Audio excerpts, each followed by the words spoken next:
Okay, I'm originally from South Texas, Yokel. I got 1 year scholarship to go to Tillerson before they joined. See, they're Houston Tillerson now. And then I came, that was 1943. And I went a couple of years. I met my wife, and I was 19, and we got married, and we got two daughters. And my oldest daughter lives here. My youngest daughter lives in South Texas. They're both college graduates, and everything. Okay, well, everything was segregated at the time.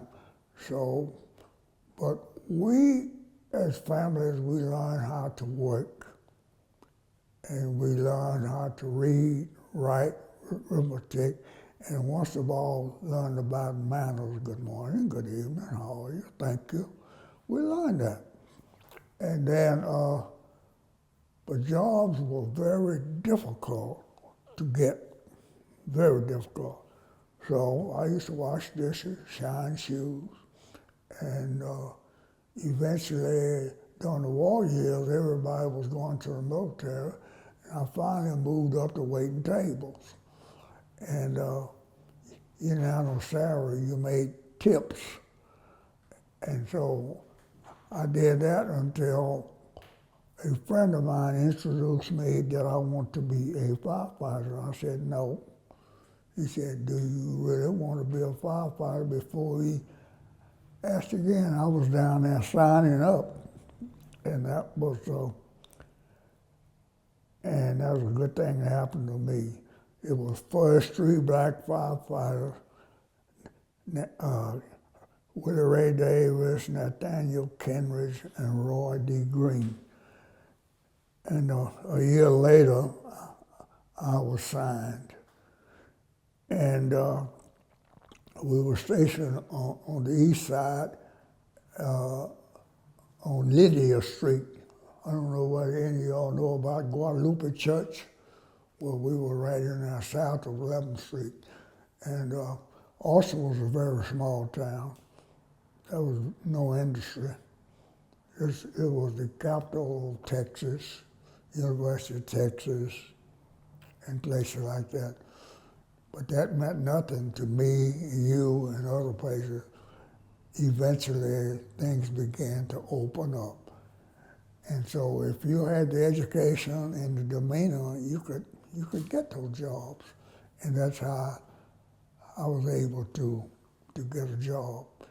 And they train you, and at that time we only had about 12 fire stations. The two on the airport came online while I was here. And EMS was not in service either. We didn't have no EMS. We did the same thing. So when they taught you all of those things too. You had multiple things you had to learn. And of course, you had good instructions, and you had schools you could go to and things like that. Oh, well, through the years, I had to move about 4 times, and I ended up over in the Holy Cross area last, because the town was growing. You had to move, and even over there, people were moving in gradually. And first of all, you had to have enough money to buy a home. People that bought homes, they moved in a nice neighborhood. So eventually, I lived over on where I lived, Chestnut. Now, when I moved there, the neighbors, as they moved in, they would come out and you talk to everybody. I don't even know my neighbors now. A lot of people have passed away or they have gone, you know. So, but I knew a lot, by being in Austin a long time, I knew some people all over there in the Holy Cross area and things like that.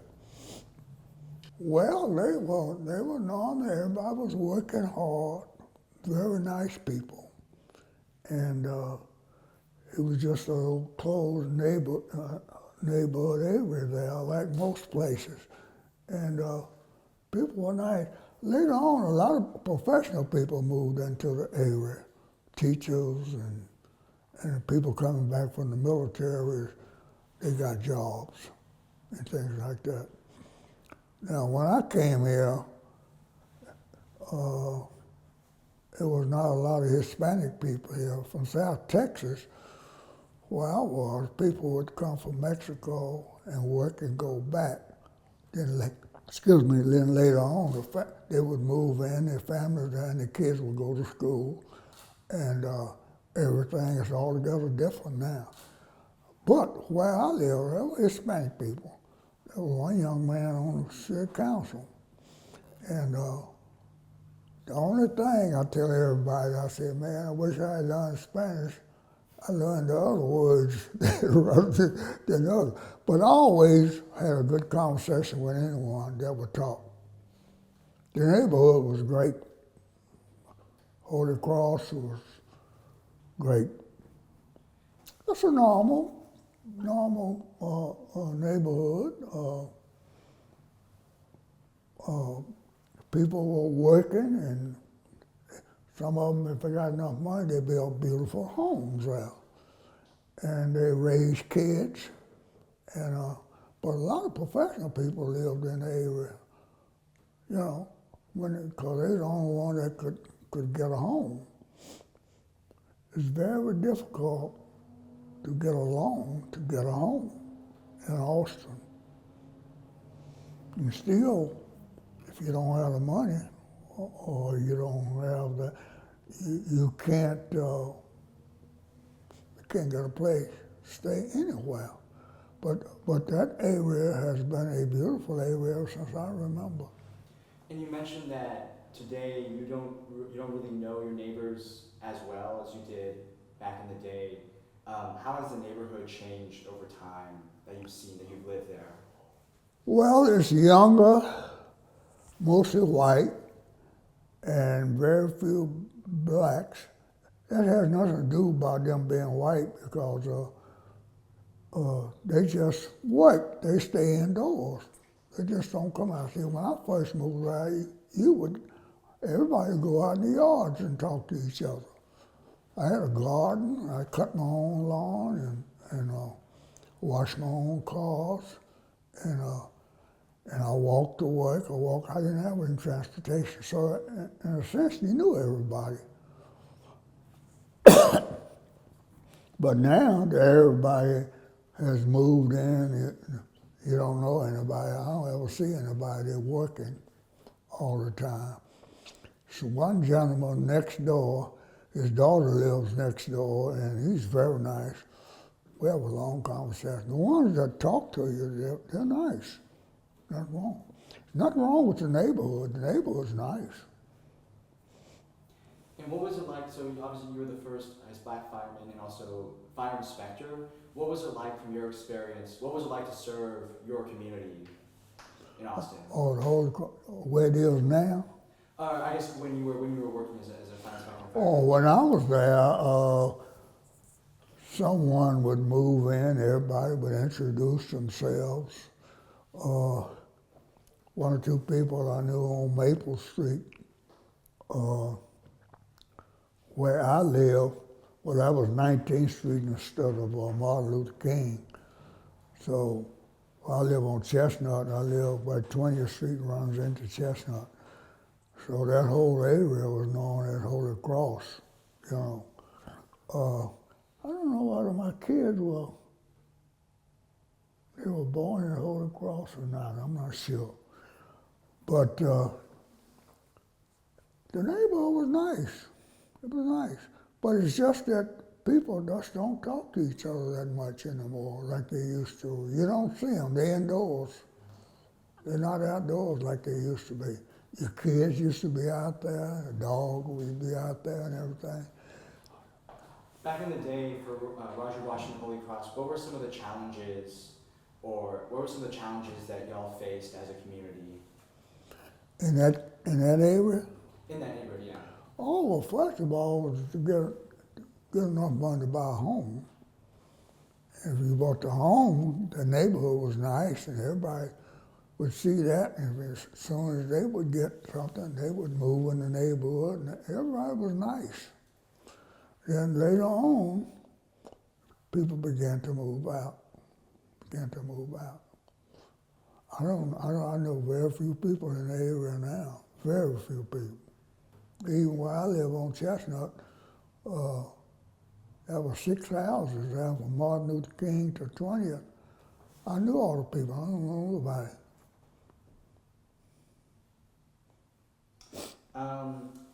Do you have any memorable stories from your time living in the neighborhood and also working as a fireman? I mean, what? Do you have any memorable stories? Any stories about your time living in the neighborhood or? Oh, well, I had 2 daughters. Well, they went to school. They went to the old black school, Anderson. And the oldest girl played clarinet and one played flute. They were both majorettes. And some of our friends were there, and sometimes they'd come over and they'd practice in those different areas, you know. And that's what they learned from the others. They belonged to Girl Scouts and a lot of other things that normal people would do. And it's like when people began to make more money and they got other jobs and they moved from the neighborhood changed. Okay.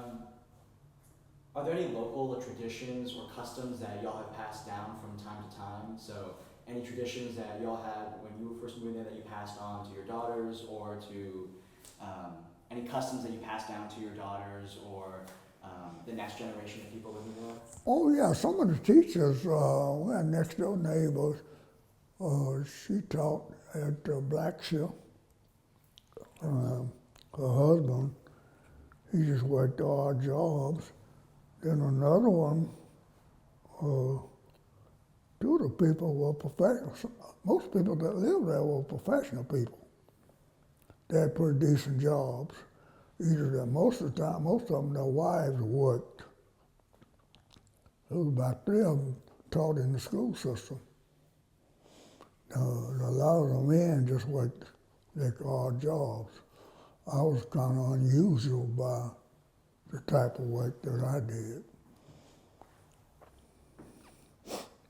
And I heard sort of that reading like an article about you that you gave basically a medal to the first black fire chief of Austin. No, not right. That's honorary fire chief. Honorary fire chief? Yeah, that's it. Yeah, we have the paper. Yeah, yeah. I was honorary. You know, you be that loud. We got a black fire chief, and when you're in these places a long time, you if you've done your work, and a lot of time when you leave, they try to bestow something on you. Let me see, I don't know what I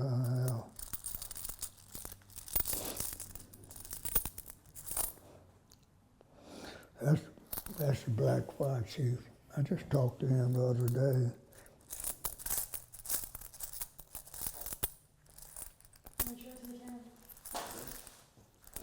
Oh, I think my pen is on my coat. My pen is on my coat. I usually keep all these in there. Can you hold it up and like show it? Yeah. Now the reason, you see that in the corner, you'd be surprised. You raise it, you put a penny, a nickel, a dime, a quarter. Every time you got some change, and you drop it in put it in a jar, huh? If you want to, if you could hold it up for the camera, actually. The what now? This medal, if you want to hold it up for the camera, actually. So if you just hold it up like this, you can just take it, yeah. And then here, so here, take this and then just hold it in your hand. Oh, yeah. And then you can just hold it up like that, right there, yeah, perfect.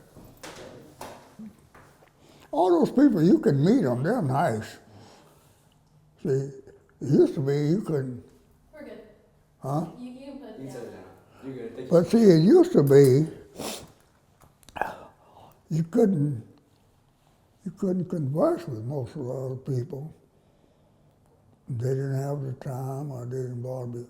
But see, a lot of people do not know. If you don't know anything business-wise, you can go to the credit union, And you go to the bank, you got a person that specializes in things like that.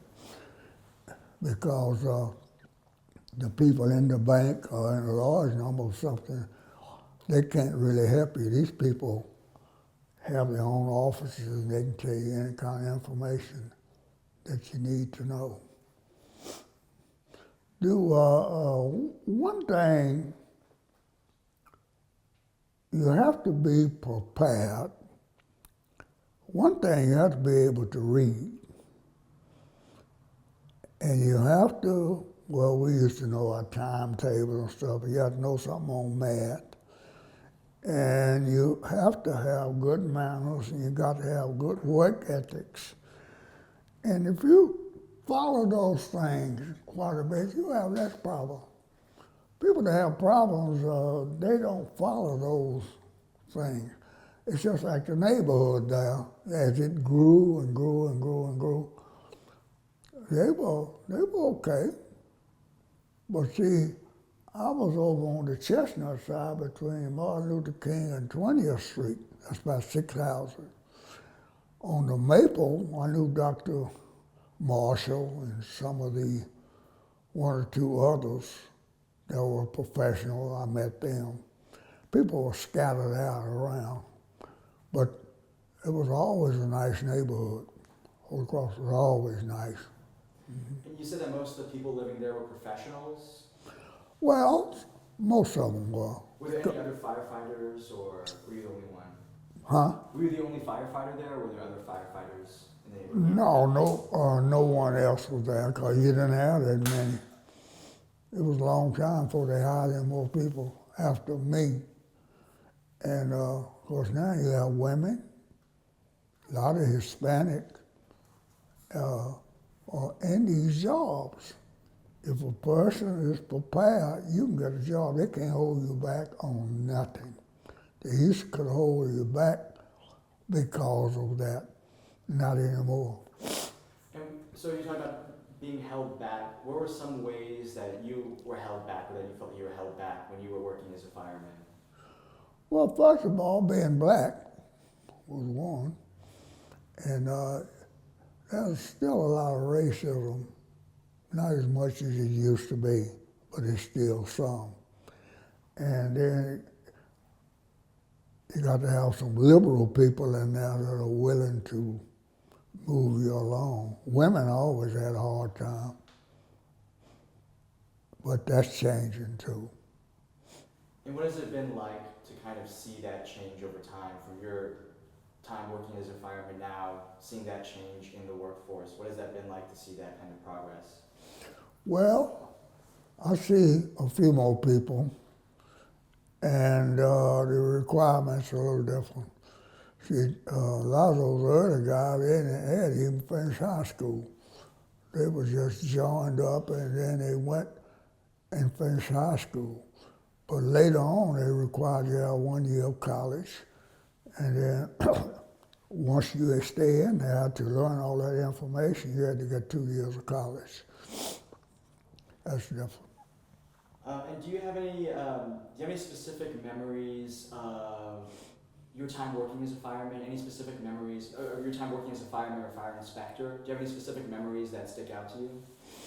Oh yeah, one thing I learned as an inspector, it's left up to you. You have to introduce yourself, and you get permission to make an inspection.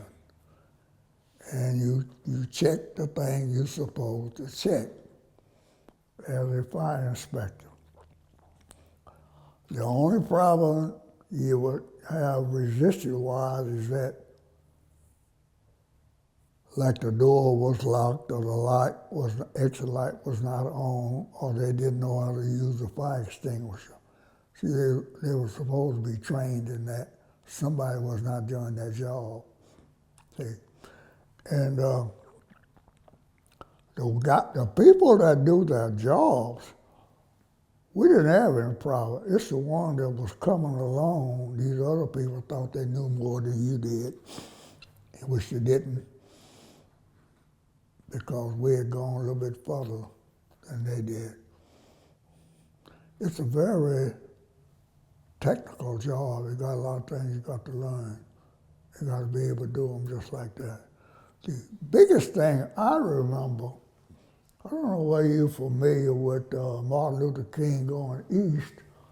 There was a street going north, and I was responding to him along.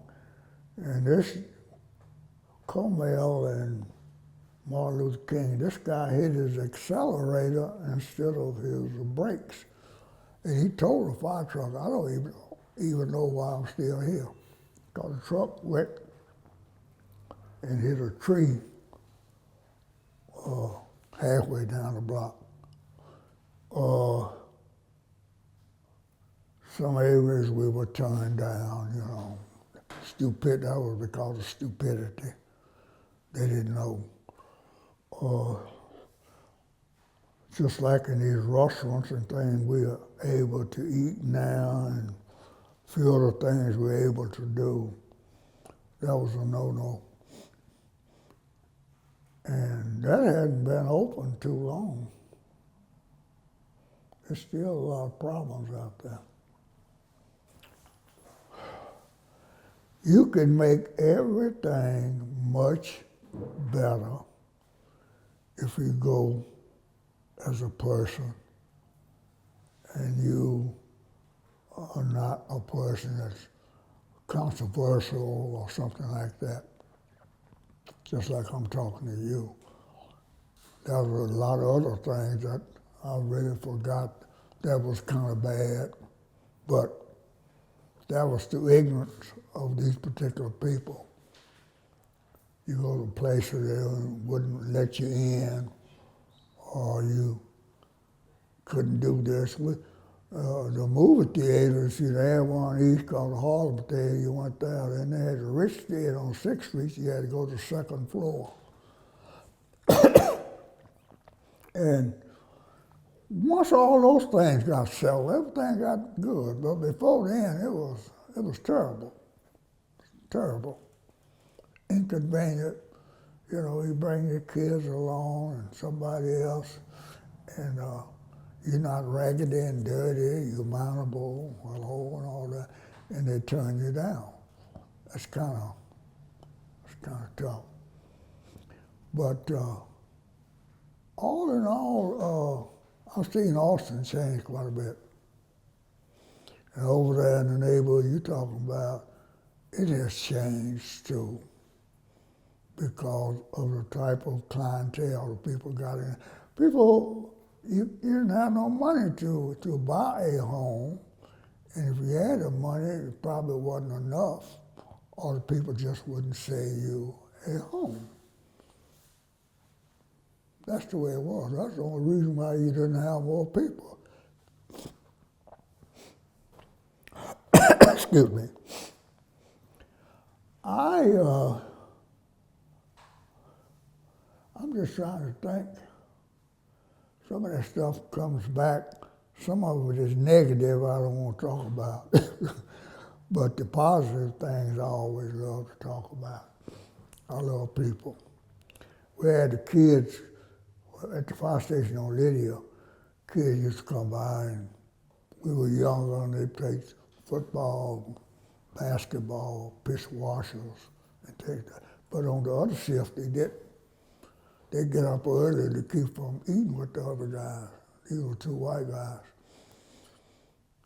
I don't think they ever changed. But these guys, we all ate together, played together, and we had classes together, and those two guys moved up in rank, and all of us moved up in rank because we learned that information.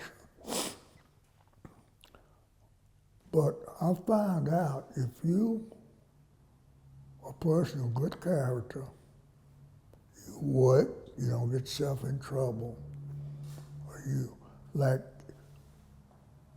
when you get off of work, you don't go to the beer joints and drink, or when you get your paycheck, you go up there and spend all your money in there. I know my wife she used to work for the projects, and she tell the wives to be sure and get their money out before their husband go up on the street because they don't even realize that they mess off all that money.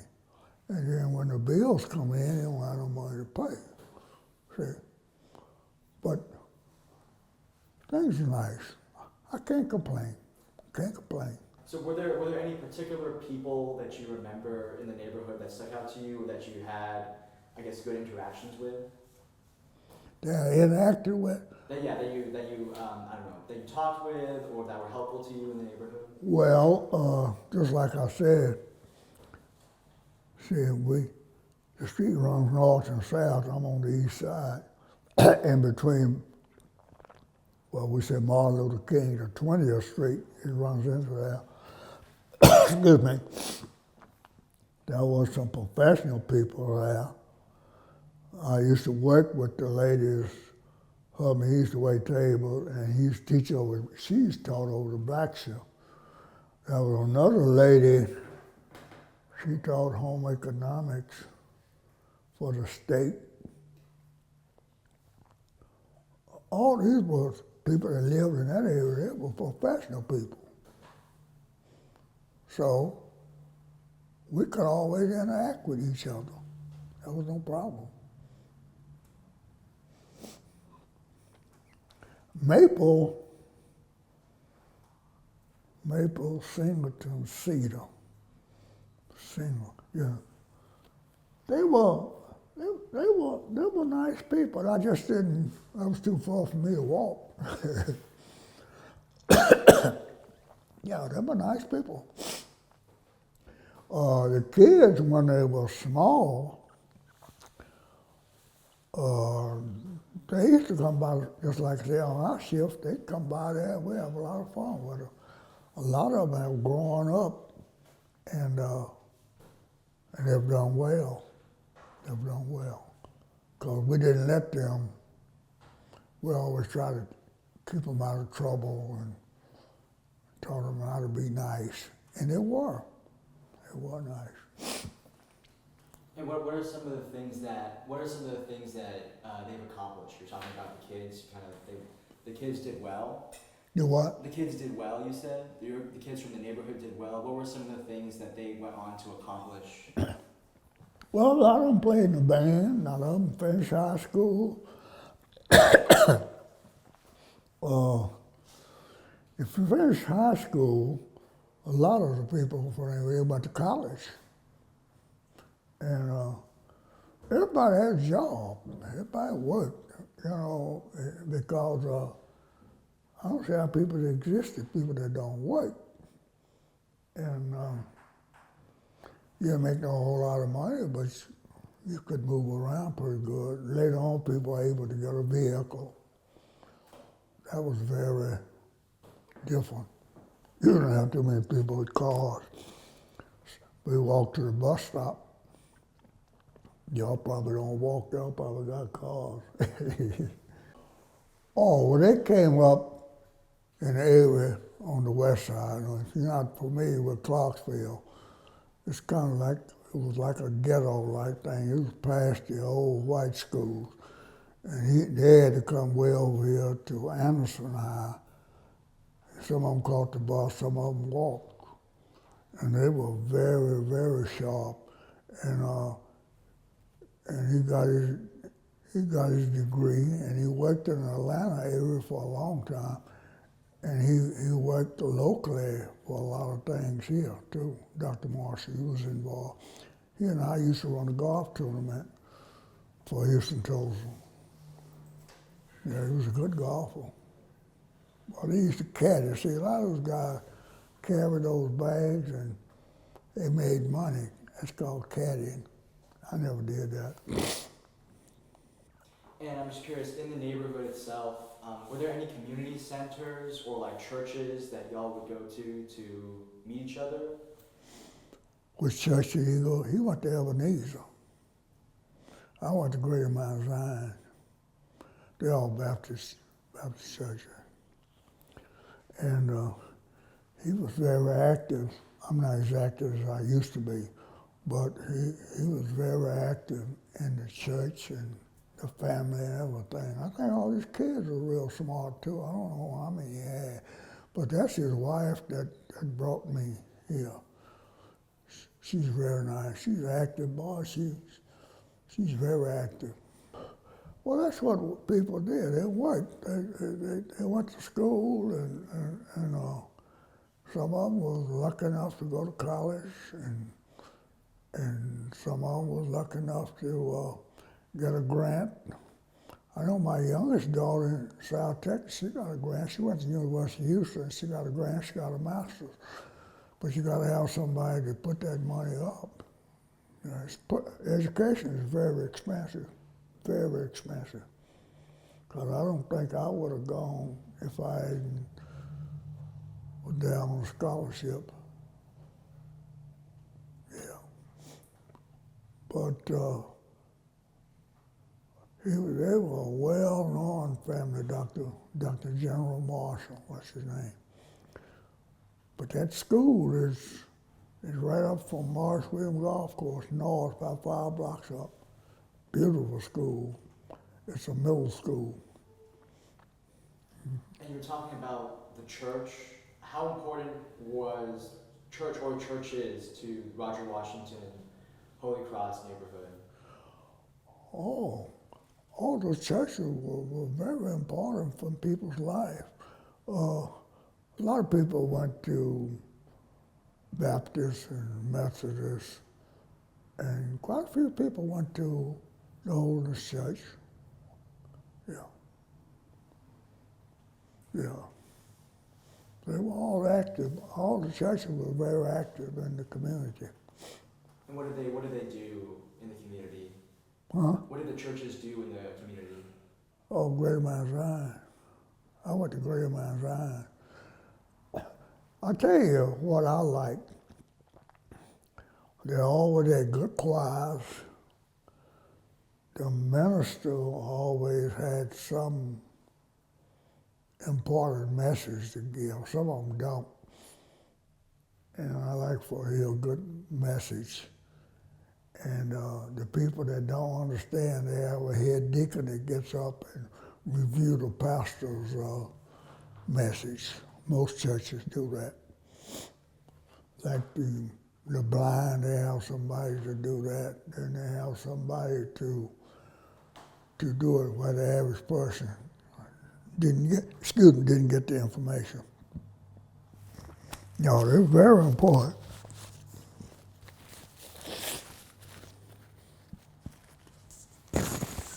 Have you been to the new Holy Cross? I don't think so, no. Yeah, it's on East 11. It's right there by Houston Tulsa. A lot of people go there. It's an elementary school right next to it. Houston Tulsa was right across the street. That's off of East 11th Street. Well, the town has gotten so big now until if you don't know your way around, you're in trouble. I don't even think they give you a street map anymore. They used to give you a street map, and I don't know why they do that, because when I was trying to learn the streets, well, we would go to the bank or somewhere and get a street map. And then we learned what direction. That's how I learned my way around, because I didn't know how to go for anything.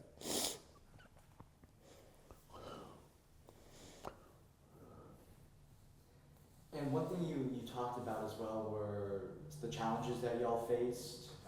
You talked about the challenges that you faced and that the community faced, especially with something like race.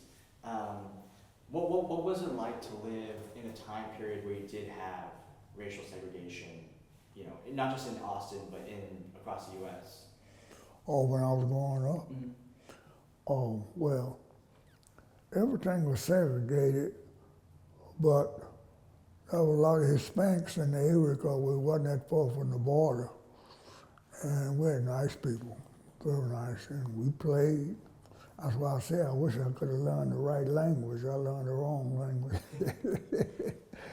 But the kids were nice. We always had fun. I don't know. A lot of people have problems with that. I never had any problem. I'm not saying that because I'm talking to you. My family, they interacted with everybody. My dad was deacon in church, my wife sang in the choir, and we grew up in the church. And then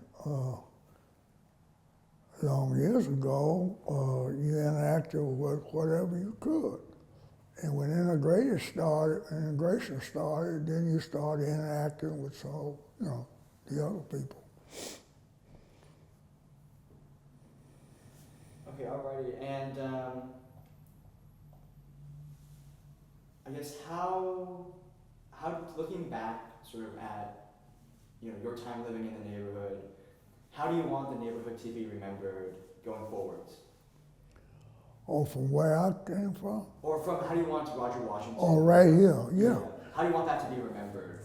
Always remember that good people came from the area, a lot of professional people, and with the church and everything, been had several churches in the area, several schools in the area. It was a lot of good things happened. A lot of great things